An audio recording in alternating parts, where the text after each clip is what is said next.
these forced Anthony Edwards, Michael Jordan comparisons are getting embarrassing now. It's like too much. Ant-Man is a really charismatic player, a very good player, a growing player, a young player, an exciting player, but he's not Michael Jordan or really on the way or on that trajectory as of yet. I was first impressed by Anthony Edwards to the degree that I am now when he was playing with the FIBA team last summer. He sort of took over for that squad, became the isolation scorer, the guy that could get a bucket when things were tough. So I got a renewed appreciation for his game then. Obviously, even in that Adam Sandler movie, Hustle, you saw the charisma that comes off him. He is funny in the post game and all that, and he's not afraid. No one is disputing that Edwards has the moxie, if you will, but it's like a forced narrative now. I mean, I saw this from Get Up today. Brian Windhorst, who I like a lot, is comparing Anthony Edwards to MJ in 1988. Jordan didn't win a playoff series until he was age 25. We're not talking about 1991 Michael Jordan. Ant Edwards is like 1988 Michael Jordan. We're excited about where he can be in 2 or 3 years. Well, the thing about Michael Jordan back then, and this is coming from someone who believes LeBron James is the greatest of all time, or at least the best of all time, however you want to delineate those things, because I have the utmost respect for Michael Jordan and what he accomplished in his career and the generational type of figure that he was. I mean, he changed basketball forever from a popularity standpoint, from a global standpoint, from an apparel standpoint. I still remember in the pandemic when The Last Dance came out, how much content that generated, which shows you the lasting impact of Michael Jordan.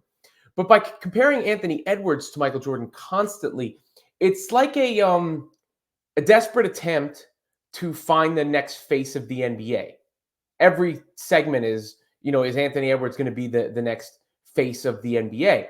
But Michael Jordan, back in the beginning of those teams, was getting beat, right? Like, he had his trials and tribulations, losing to the Boston Celtics, losing to the bad boy Pistons, until those dynastic Bulls teams were constructed, including Scottie Pippen. Meanwhile, Anthony Edwards was kind of carried by his teammates in Game 7. This is not Edwards going all out and coming up short because the rest of his team is not up to par. The reason that the Wolves beat the Nuggets the way they did is their size. They were the only team that could throw that many big bodies at Nikola Jokic.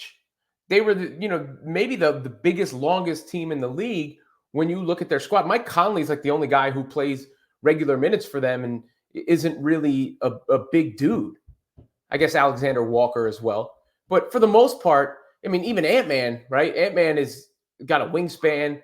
Ant-Man's got that bounce. He's super athletic. He's not like towering tall or anything, but he's not a small presence on the court. And then you've got McDaniels, and you've got Gobert, and you've got Towns, and you've got Naz Reid. I mean, Karl Anthony Towns played his tail off in that game.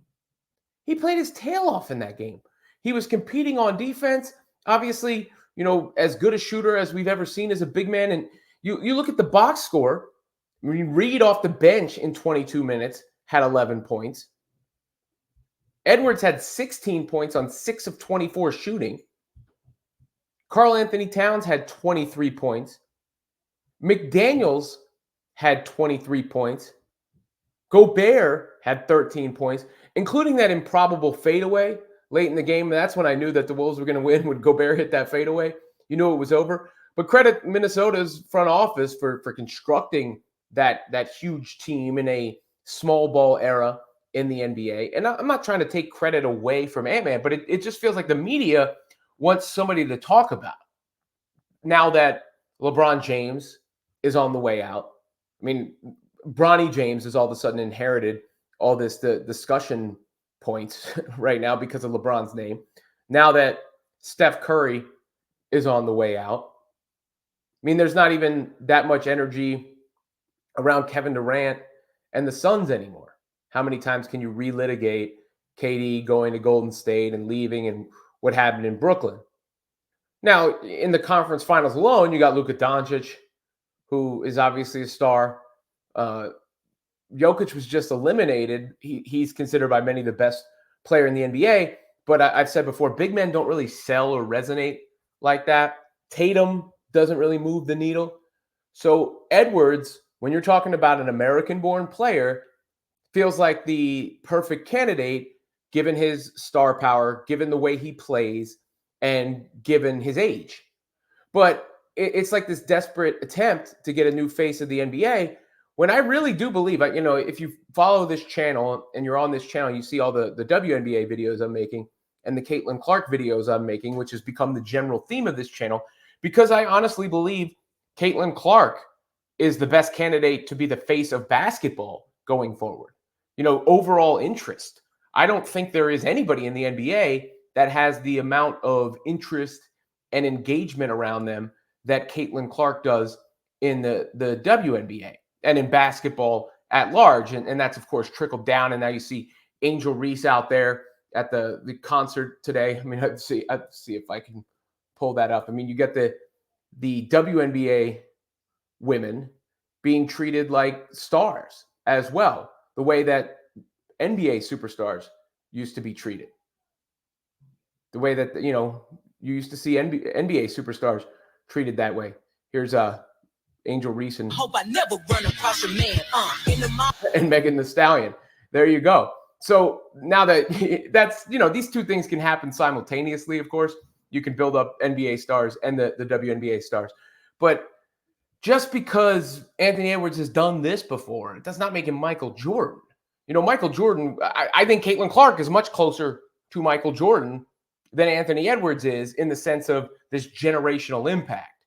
The Anthony Edwards, Michael Jordan comparisons feel forced because people are like, we need a new face of the NBA. We need a new guy. We need a new guy to hype up. When really, that's a very strong team on the Timberwolves.